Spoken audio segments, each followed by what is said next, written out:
My name is Baha Nojaim from Jordan. I'm a co-founder of Mixed Dimensions.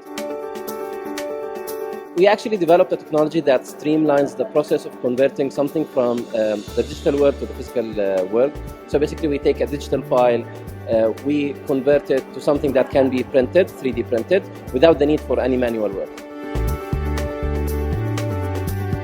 Being named one of the Innovators Under 35 is like an aha moment, because you feel that after a few years of building your technology, spending a lot of hard work and days working on your innovation, you finally feel the appreciation and recognition, which is really important.